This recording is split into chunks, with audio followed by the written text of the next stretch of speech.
Have you ever worn a mask? Really worn one for a significant length of time? The best way, the only way to acclimate to the discomfort of having your head enveloped and the disorientation that accompanies your winnowed field of vision is to learn another way of being. This is the No Fear Podcast. We know what scares you. I'm Matt. And I'm Mel.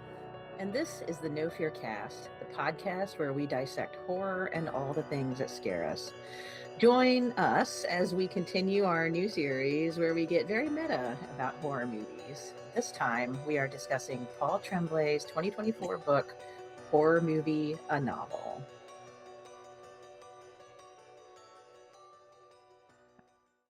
All right. Well, I will be getting us started for this episode. As you might have noticed from our intro, it's just Mel and myself this time around. Lisa had some scheduling issues and wasn't able to join us, but we miss her and are looking forward to her coming back for the next episode.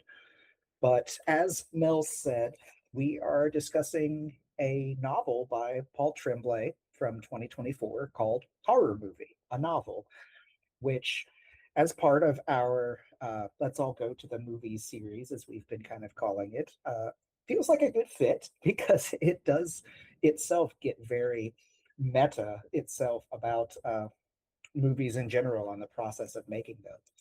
But before we dive into that, I'm sure we've talked about Paul Tremblay plenty of times on this podcast. He even was a guest in one of our earlier seasons, something that I'm still kind of like giddy about. I can't believe it. He's one of my favorite current writing authors. So far, I have pretty much loved everything that I've read of his.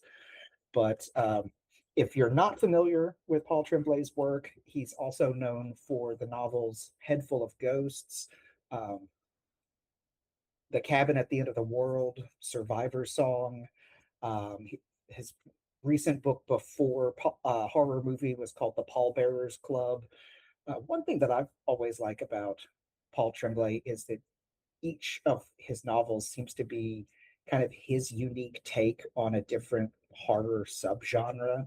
Like Head Full of Ghosts had to do with possession, and Survivor Song was an interesting take on kind of a semi-zombie uh, apocalypse.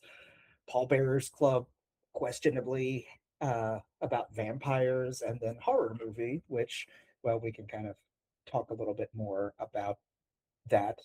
It's the topic of the episode. But this came out in 2024. I think we've said that a couple of times at this point, and I've read this pretty much like as soon as it came out. That was my first impression of it. I was kind of waiting for it to be released. I think I pre-ordered it and was just like anxiously waiting, like, come on, release. Because, like I said, I'm a big fan of his work. And this one, for me, did not disappoint. I know in talking about the novel itself at some point in one of our like pre-show recording uh, discussions, I mentioned that I'd finished it and I really liked it. And for me, my first exposure to Paul Tremblay was the novel Head Full of Ghosts, which I absolutely loved. And I feel like for me, it will be hard to topple that as a favorite because it made such an impression on me when I read it. So horror movie might be it's definitely in my top three of his novels. It's hard to unseat the top place from Head Full of Ghosts, but horror movie really is up there for me. It was one of those books that really lingered with me after I finished it. There was something about it, just the feeling that it inspired. It throughout the book, it had this sort of impending sense of dread that not every horror novel can really capture well. But Paul Tremblay's great at doing that, and he really shines, in my opinion, with horror movie. There's, it's one of those things that, at least for me, I remember as I was reading it the first time, I was not like scared, like it wasn't like jump scares, but it was just so everything felt ominous and foreboding in such a way that I didn't know what was going to happen to any of the characters, even though I kind of knew some things about it because it's something that we'll probably talk about in detail when we get into the novel fully. But there's the crux of the plot is that it jumps back and forth between the present day, probably 2023, maybe 2024, and 1993. And in 1993, there's this group of kids that are set out to make a horror movie. By kids, I mean like older teenagers, like late high school, I believe, and they set out to make this gritty, realistic horror movie, and it never gets finished and becomes one of those sort of cursed productions that we hear about. Something that we talked about last week or last episode with Silver Nitrate, um, and then at some point between 1993 and the present day, the few scenes that were actually truly filmed have been leaked on the internet, and the script was put on the internet by one of by the writer of the script, I believe, and it gets a cult following. And so now in present day, it is being remade or made for the first time, depending on how you want to view it. And so the one of the main characters, who only goes by the name the Thin Kid, is brought back to sort of at least consult on the movie and possibly reprise his role in it in this semi remake that Hollywood is doing. And so there's a lot of time jumps. We jump back to the making of it, and then to present day, and then a couple of times we're at some places in between the two main years. So it's a really hard thing to nail down, though, without just diving full on into it. So I'm just going to kind of put a pin there because I think we have a lot that we could say. But I want to turn it over to Mel for a second and get her impressions on this. I believe this was your first time with the novel, wasn't it, Mel? Yes, this is one of those books that had been on my radar for a while, of course, but I had not read it. And I think Lisa and I talked about this last time with Silver Nitrate too, is that um, when we initially talked about how that book would be good for this theme, we were kind of all like, oh, yeah, we've got that book. We haven't read it yet. That is the problem for the book nerd, right? Is that you get things and then you don't quite get to them when you want to. So I like the fact that, when I can't remember if it was you or Lisa or both of you like suggested we do horror movie, or maybe I asked you guys if you thought it would be good for this, and you were telling me that you had read it and liked it. However, we figured it out in our discussions. I was happy because this was again going to get me to mark something off of my to be read list. And I read it in probably like 3 or 4 days. I I am a scaredy cat, and exactly like you said, there was an ominous, like unsettled feeling the whole time. I think that's partially obviously in the tone and the way it's written, but also the way it was structured. But I did find myself the last couple days I read it at night before I went to bed because I wanted to finish it. But other than that, I would try to read parts in the daytime because I was like, I don't want these things to be in my mind when I go to bed. Even when I finished it up, I think I watched something on the TV before I actually went to fall asleep. But I think you're right, Matt, that there are some shocking scenes in here. There are, and there's some intense scenes, and we may or may not talk in depth about all of them, but there's some stuff is hidden from us as movies make those decisions. And the central part of this book is this movie that was almost finished, but no one ever saw except for the people who, well, even the people who were in it didn't necessarily see it. I guess only the director. Valentina saw it, supposedly, because she did tell the thin kid at one point before she died that she had put it together, because she posted the script and the three scenes, on the internet to try to get people's attention to get it rebooted. That was kind of her mission, it seems like. Um, so yeah, I think the idea of it being ominous and unsettling is true, because I'm reading a book which is ostensibly the Thin Kid's audiobook memoir about the making of the movie and the getting ready for the reboot. And that has some satire of Hollywood, the coffee meeting, the lunch meeting, the thinking that you're getting somewhere but you're not, the kind of over politeness and charming aspect, just all of that kind of world that the thin kid is kind of having to deal with because of his promise to work with someone who reboots this. But you also have the script itself, because Valentina had posted the script with the three scenes that she posted. And so nobody's seen this except for maybe her, but people can read the script. And the director who gets the job for the reboot is going to just make it from the script. Like, she just wants to make the movie that was made but never released or anything.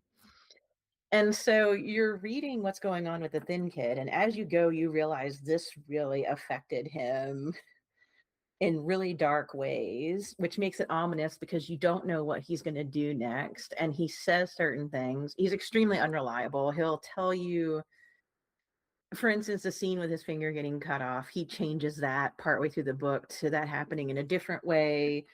I think there's at least two different versions of that, if not three. So you're kind of like thrown off every now and then with kind of the weirdness of his unreliability, as he's narrating this audiobook. And then at the same time, Tremblay wrote the script and sprinkled it throughout the book, so it kind of goes with what's going on in the thin kid's audiobook, because he's remembering and responding to these pieces of the script as it goes. And the script, of course, is like, this is supposed to be this indie, the writer Cleo. It's unclear how much the director Valentina was also writing, because there's been obvious changes to the script that was posted online, but they were, like Matt said, older teens, young 20s, like trying to make this movie that it says this movie's not for everyone. They say that over and over again. So they're trying to subvert different tropes and do something that's never been seen before, like an art house type movie. So there's all these sorts of almost like pretentious choices that they're making that are really interesting, but it works better in a book than as an actual movie, because there's not a lot of dialogue in the script. It's a lot of just the actions and the thought processes behind it. Um, but it works. But in that, you don't know what's going to happen in the movie. So I'm just like, oh my God, what are they going to do to him now? With the torture scenes and that sort of thing. So I thought the way you described it, Matt, works very well, because there is dread the whole time, and it just keeps ratcheting up because you don't know what happened to the real life thin kid whose name we never get, and we don't understand why he's acting erratically or unreliably. And then when we're in the script, we have no idea what's going to happen next, because they're making some sometimes derivative choices, because obviously they're influenced, but sometimes choices that are kind of inscrutable, or they're not providing all the information you maybe need. So I really did feel unmoored throughout this entire book from beginning to end.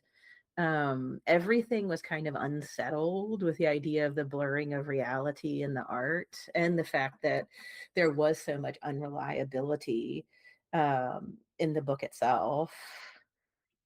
Yeah, I definitely agree about the reliability of, and I would even say not just the thin kid, but I mean everyone. I mean, we're getting it filtered through his perspective almost entirely, but even then, I don't think any of these people are particularly reliable or trustworthy as far as like remembrances and that sort of thing. Valentina is one of the only ones that we get a true, like, after the movie follow up later, that thin kid goes and visits her just before she passes away from cancer. Uh, but again, it's his recollection of that, and he's already at that point established himself as someone that, I mean, like you said, he's given multiple accounts of how some things have happened, and so I mean, we can't really trust him. But I think one thing we can trust about him is that, I mean, this experience definitely, the experience of making the movie definitely like affected him in some sort of deep way. And I guess we should probably talk about what that is, because you kind of mentioned it as you were describing the uh, the movie itself, but it's essentially uh, his character getting tortured in various ways, and a lot of the ways that they did that, that he recounts uh, in his memoir, so to speak, is that it was essentially method acting. Like he was okay with it, but they did go a little bit too far. But he was okay with it, and that sort of thing. Um, but I get the feeling that the character may not even realize just how affected by the movie he was, or perhaps he does. I mean, if we discuss the ending fully, and we'll give some spoiler warnings if we do. I think that does kind of change it. But throughout the book, I mean, I was reading it thinking this guy's obviously been affected and impacted by the process of making this movie, and I can't help but think that was probably a big part of Tremblay's sort of overall like idea for the novel, is that that sort of, I don't know what the term for it would be, but the act of doing things also shapes you in doing them. So like they were making this movie, but the movie was also shaping them as they were making it, if that makes sense. It's been a long day of work, and so my brain is not fully forming sentences the way I would like, but I hope that's making sense, Mel. No, it is making sense. I like what you're talking about there because I agree. One of the things I know that we want to talk about is the making of the monster aspect of this and the kind of dehumanization that the torture, the word that we've been using, that they submit him to, his character, but also kind of him. And that, I think, there's many kind of ways this is a cursed film. I mean, obviously, almost everybody who worked on it has passed away in some way, starting within the film itself, because we know early on that there was a violent death in the film, and that's part of the reason why they weren't able to complete it 100% and why it was withheld and nothing happened with it. um but you also have, like you were saying, not just the fictional making of the monster, but also possibly the character himself. That quote that we had at the beginning, um, about the mask, he talks several times about almost like dissociating in the mask. Part of what they do to the thin kid in the movie is they're trying to train him to be a murderer in the film. And so they lock him in this room inside an abandoned school. They tell him where he can and cannot go. Once he has the mask on, he has to wear it 24/7. He cannot talk with the mask on. They scream at him. They hit him with things. They burn him with cigarettes. It goes on and on. And Cleo, and everybody, so Valentina directs, but she's a character in the movie with her name. Cleo wrote the original script, but she's in the movie with her name. Carson, this other dude who was a friend of theirs, is in the movie with his name. There's this weirdness in that they seem to know what's going on, but don't want to tell or will not tell the guy who's playing the thin kid. But yeah, in the movie, these three kids are basically torturing this guy to turn him into like a slasher, to turn him into a monster that I assume they're trying to turn on people that they don't like, or maybe it's an experiment they're doing. There's also this weird like symbolism that's going on, that I'm not, that the character Cleo is into. Um, but some of this, he's not just experiencing this in the movie, he's also experiencing this in real life because they make him stay in a hotel away from everybody and they barely talk to him. The real actor, when he has the mask on, he's not allowed to talk. Like you mentioned, Matt, they push the boundaries of what they can and cannot do in the movie that's safe. Valentina acts like it would be realistic if they really burned him, and eventually he caves and says, okay, you can give me one cigarette burn. Um, and he ends up a couple times spending the night in the school by himself with the mask on. He keeps the mask. Like, something changed about him in real life, because he says a couple times when he was alone and isolated and didn't feel connected to anyone, these people he was kind of friends with, but he just met Cleo and Garson for the film and never really got to talk to them. And he knew Valentina, but not closely. So he seems very isolated in his life too. But he says, like in the quote, you have to learn another way of being.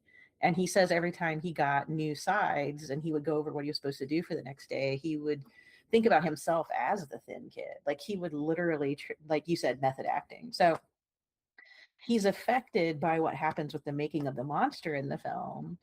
But then, and I'm just going to go ahead, Matt, and talk about the other trauma that's in the actual movie itself. And listeners, this is a spoiler and it's a bit of a trigger warning, with suicide. But in the book, between the quote unquote reality and the film, we get the impression that Cleo has very severe depression, and she and Valentina have a conversation. I think in the script, it's unclear sometimes where they're having conversations and where they aren't, about how she goes up and down steps with her hands in her pockets, like tempting fate.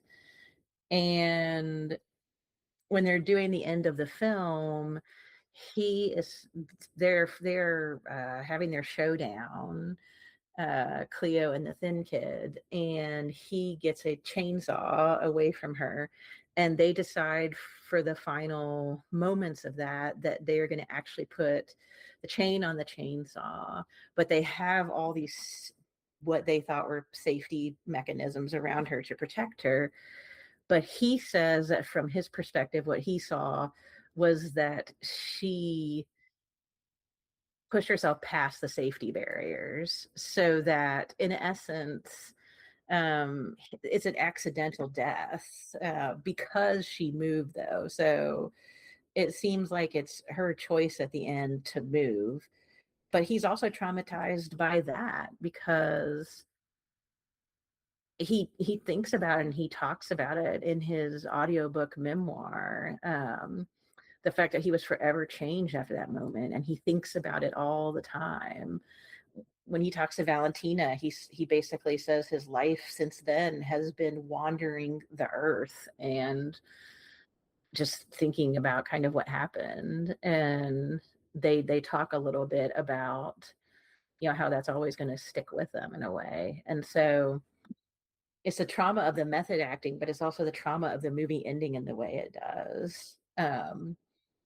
And I think, like you were saying, I think this kind of idea of grief, trauma, isolation, even maybe loneliness. I mean, I think all these things, we see alienation in the characters, but we also see it in the movie that Cleo wrote. And then it ends up kind of being with the thin kid and Valentina until, the end for her and the end of the book, which we'll need to talk about later. But I hate to spoil such a big thing, but I felt like we kind of had to talk about that this early because it's part of the ultimate horror that the horror movie became, both real and within it. No, I think you made the right call and just kind of ripping the band-aid off on that, because it's a pivotal moment towards the end of the book, uh, arguably the climax. And it clearly is something that has had an effect on the character since then. Like you said, it's I remember reading it when I read it, kind of pausing and like stopping reading and kind of having the thought myself of like, if I were in that position, if I were the thin kid, I I don't know what kind of impact and effect that sort of thing would have on me, because I mean, you have to, I mean, he has to be thinking, did I kill her? And yes, he did, but not intentionally. So, and so I mean, the guilt with that, but the knowing that she had been depressed, and then from his perspective, thinking that he sees her move past the safety barrier, knowing that she's suicidal, but not him not being able to stop at that point, like she does it at the very last minute. So I mean, it kind of was her committing suicide. But then again, we also know that he's not reliable, and this could be what he's told himself to deal with the weight of this sort of thing. Um, but I think the whole thing is like his whole story is filtered through that. So when we finally find out what happened, because it's like you said, it's hinted at and alluded to. Uh, we know that the production was stopped and it wasn't finished. We know that there was some sort of death uh, fairly early on in the book, and but we don't know the specifics, and everything is building up towards that. And I mean, if we're going back to that idea of like that blurred reality, because like you said, this is in some ways the script itself and the writing of it blurs reality already, because all of the characters go by their actual names in real life, and one of them is the author of the screenplay. And that is another one of those like deeper questions, I guess, that this novel is asking is, when you write fiction that's based in autobiography, where does that line end, and how much does that fiction end up becoming reality because you're speaking it into existence, so to speak. um yeah, I mean, also, I mean, by that point they had been filming the film in mostly chronological order, if I recall. And that's another thing that I think is worth kind of talking about in terms of the building up to this climactic moment, is that like all of the things that they're trying to do to turn this thin kid into this slasher monster, whatever, is happening to him in the same order, in the same way in many cases.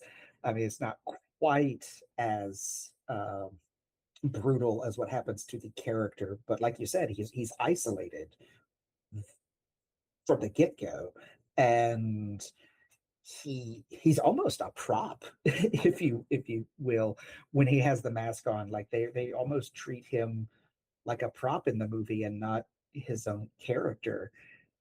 So you have to ask yourself, did the making of the thin kid fictionally in the movie turn the actual person that we only know as the thin kid into a semi-thin kid? I don't know if I'm phrasing that in a way that makes sense, but I hope that was clear and cogent. No, I like that. From the unreliability, which is definitely there, we know nothing other than what he tells us, to the idea of him as a prop. I like what you're saying there. I mean, and I like what you're saying too about the mimicking of art and reality. Like, is everything we create part of the creator, right? And where is the line where it becomes part of the audience? I think he plays with that too in really interesting ways. But yeah, the thin kid as a prop, that's how they you're right. That's how they treat him. They don't really pay attention to him. Valentina gets irritated if he talks when he has the mask on. He's almost like the mannequin that they bring in at one point to try to train him to kill people. Um, yeah, the idea of him as a prop is interesting, especially when he goes back, like he goes to visit Valentina while she has cancer. She at one point asks him if he has the mask after they talk, kind of ambiguously about their different ideas about that what happened at the end of the movie. And he runs out and gets it because it's in the car. And when he puts it on, the rest of the time he's with her, he cannot speak. She makes him get under the bed, like one of the last scenes they filmed in the movie, where Valentina, the character, takes him home and hides him under her bed. And she knocks on the door while he's under the bed and explains to him that he is going to help her build the quote unquote lore that the movie needs in order to get people interested in bringing it back so that it's rebooted, it's made after she passes away. And so, again, he's unreliable. So we don't know if this really happened. But it's almost like, the movie was made in 1983, and in 2008, he still got the mask in his car, and Valentina can order him around like he is the thin kid.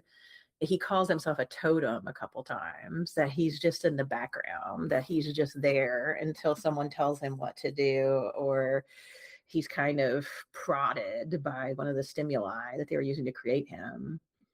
And something else that got me thinking about with what you were talking about with creator and created, and um I mean, there's almost like a Frankenstein aspect here. I mean, they are creating a monster, um but they're doing it in a very monstrous way. Like, isn't it monstrous to create a monster?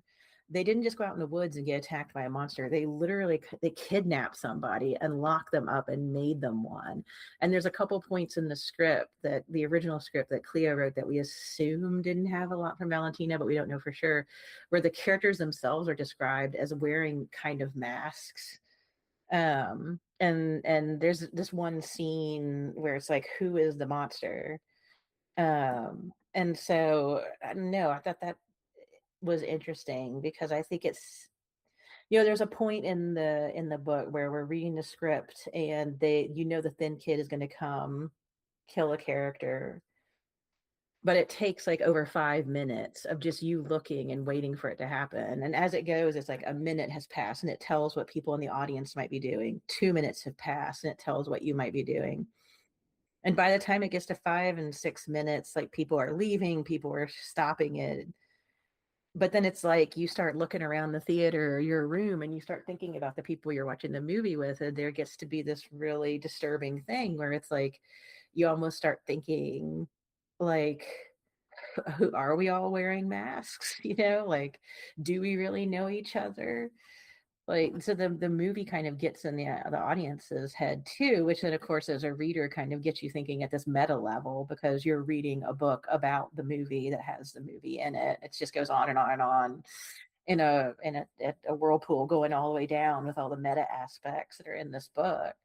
um but yeah, I don't know, there's a lot of slippage between movie and real life, what the movie could be saying, how the movie is connected to author, thin kid character, audience.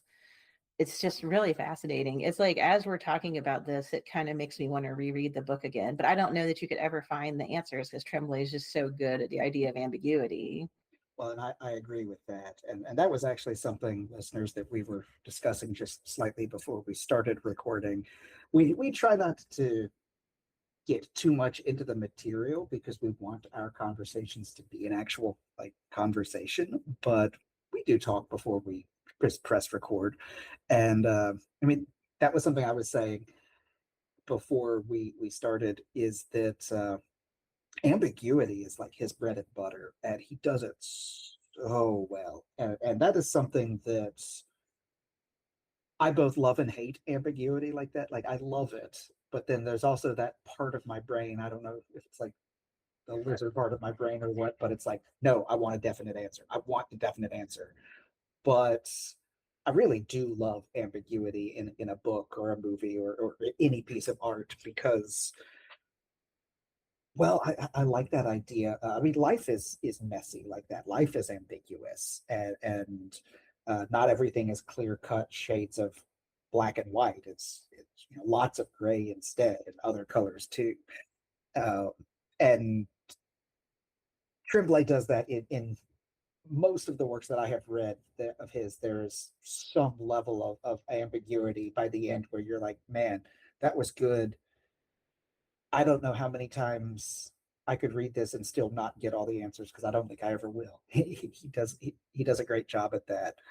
Um, and one thing I wanted to mention, and I don't know if I can make this connect as well out loud as it was in my head, but I was thinking while you were just talking, Mel, of that idea of the art created by the author as being fictional, even if it's autobiographical. And for some reason, I started thinking of the only memoir that I'm aware of, at least, that Kurt Vonnegut wrote called Fate's Worse Than Death. And the opening scene of his memoir is him, I believe it's sitting on a bus, having a conversation with Kilgore Trout, who is a character from several of his novels. And it's a very Vonnegut sort of thing to do a memoir and start it off by having a conversation with a character that doesn't exist in real life. But the idea of that, though, does, I think, work a lot with this novel too. That the script, the act of writing, the act of creating art is interacting with reality in some way, in a way that's not real, but that also goes back and impacts the person who's the creator or creators in this case. So again, I'm not sure if I can make the comparison the way that I want to in my head. It's like on the tip of my tongue, but just sort of that idea of you stare at the void and the void stares back kind of thing, that like you're creating art, but the art is in its own way creating you through the process of creating the art. And that seems to be kind of part of this. Like, the had the thin kid not participated in this movie, he would not have become the thin kid. That's, I mean, obvious. That's just a blatant actual statement. But one could even say that this particular person being the role of the thin kid impacted the creation of the movie in a certain way, which then also impacted him as it was in the process of being created, if that makes sense. That's what I think. That's what I'm trying to get to, is that it's kind of a push and pull dynamic of the act of creating art is also impacting the creator because of the process of its creation. Oh, I love that. I love that idea. And then you also have what happens when you hand it over to an audience, because then it becomes its own thing. Because you have the three scenes on the internet and the clues that Valentina leaves in the chat rooms, and the horror fans go crazy, and it's got 30 years of people creating stories, gossiping about it, trying to figure out what happened. And now in the present day, you've got a new director who's kind of like trying to do Valentina and Cleo's vision, but she obviously is going to make it through her frame. And you've got older thin kid playing some token scenes in it with a younger person who's been cast as thin kid. So it's like it keeps going and going. But no, I love your idea about like the creator creates the content, but then the content affects the creators, the people in it. But then it also goes out and gets taken up by an audience, and then it kind of has its own life, its own thing.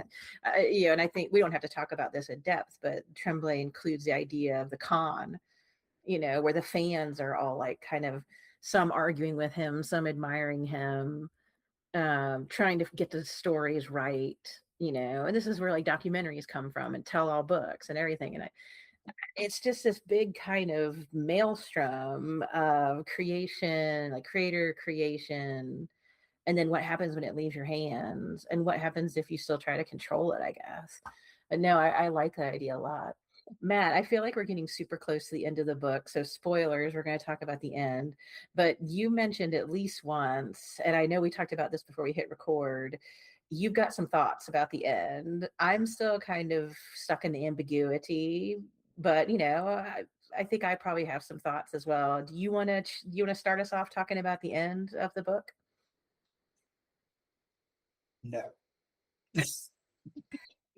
I'm kidding. You Uh, have to. the So yeah, and yes, listeners, if you haven't read this and don't want a spoiler, now would be a good time to skip forward. Uh, we're in the process of recording this, so I have no idea how long we're going to talk about it, but let's say at least 4 or 5 minutes. But yeah, the novel sort of ends with the thin kid metamorphosizing into the actual thin kid, as I read it, that he does become the thin kid character in 2023 and start killing people, or at least one person. I want to say it was on the set in the trailer. So yeah, and when I said that the death of Cleo was the climax of sorts, that's kind of also what I was alluding to because I mean that is if you're talking about the true structure of the novel, that would be the climax and everything after was denouement, but the ending it it almost feels like a second climax because it does this kind of about face at the very end where you realize that the thin kid was so affected by the process of making the film, what happened to him, that the trauma, that has to be trauma. There's no other word for it, of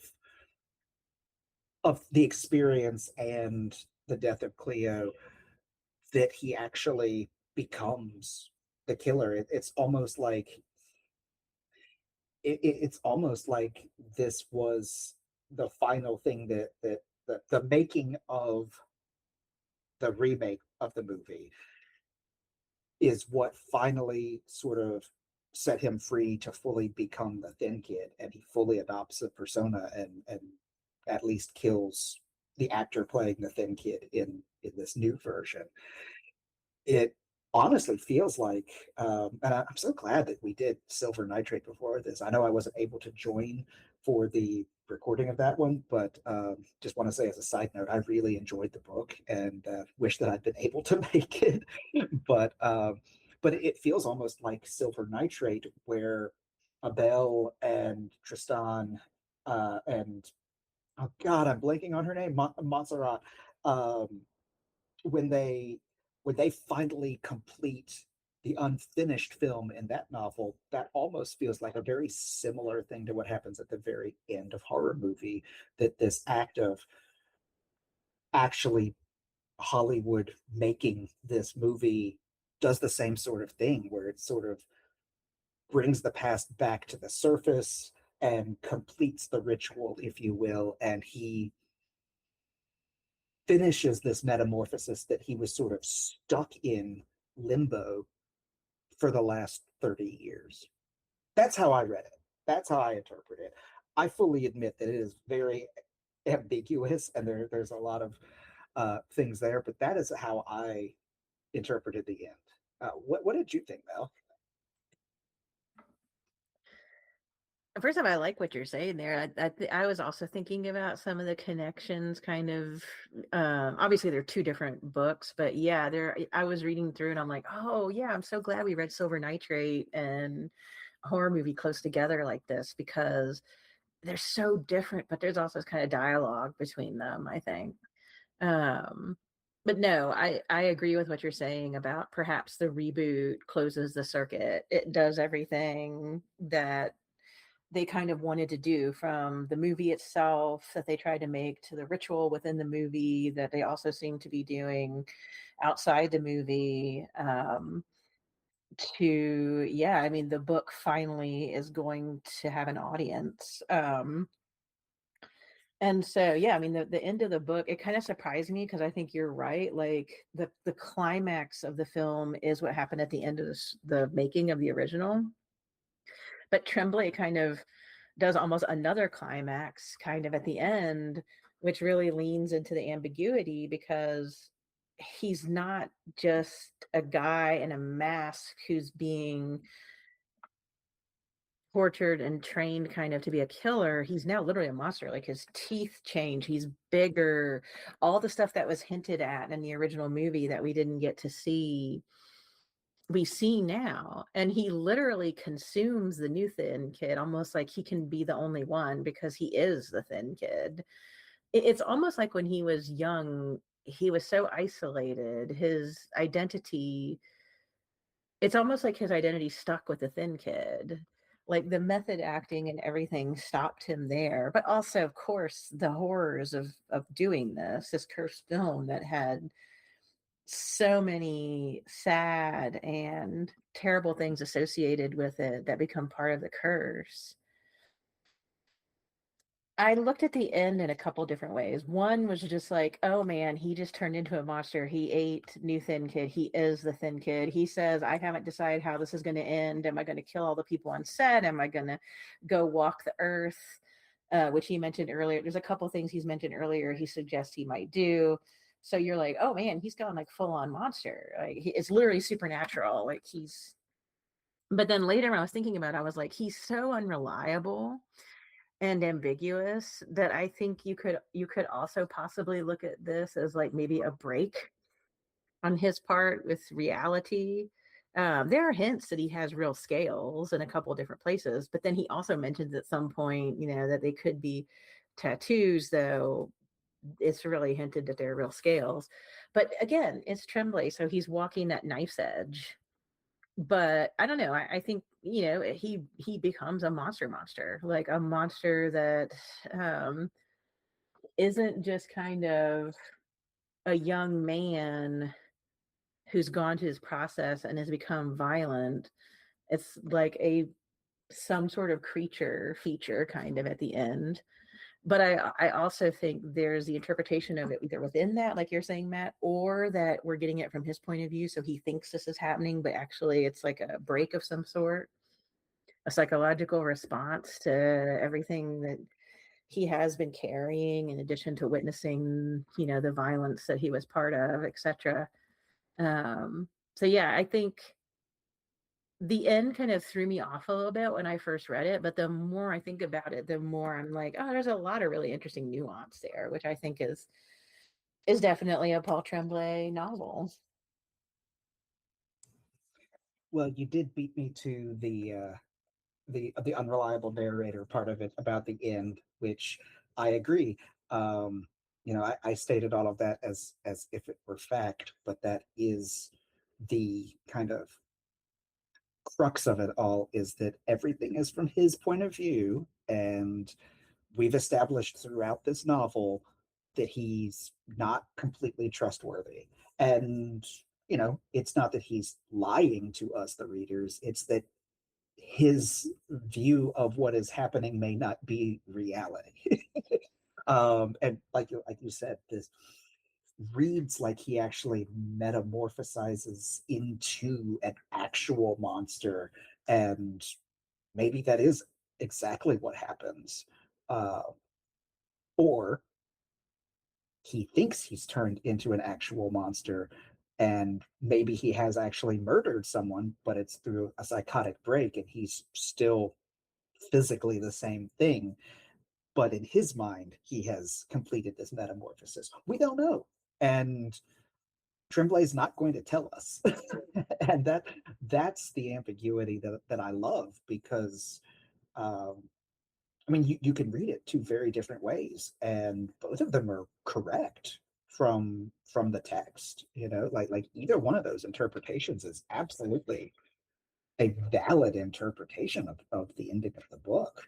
And either way, I think it does make such an interesting statement about trauma and that sort of thing, and how it affects us and impacts us um, throughout our lives afterwards. But yeah, I don't know much more where we can go from there because we are at the literal end of the book. But I'll just say once again, listeners, if you have not read this book, very much recommended, as well as all of Paul Tremblay's works. They're just great, and like I said, he is one of my favorite currently writing horror authors. One of my favorite currently writing authors. Period. Not even just horror genre. I feel so saying that. I get giddy and excited every time he has a new book coming out, which he has a new book coming out this year as well. I don't have the date for it, but it's Dead But Dreaming of Electric Sheep. So if you have read Paul Tremblay's, or this has inspired you to read Paul Tremblay's work, he's got another one coming out soon that we may well feature on a future episode. But I guess I'll go ahead and round us out then.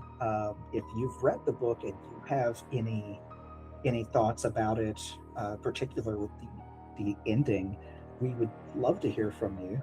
We are at No Fear Cast on Twitter and Instagram, and we have a Facebook page.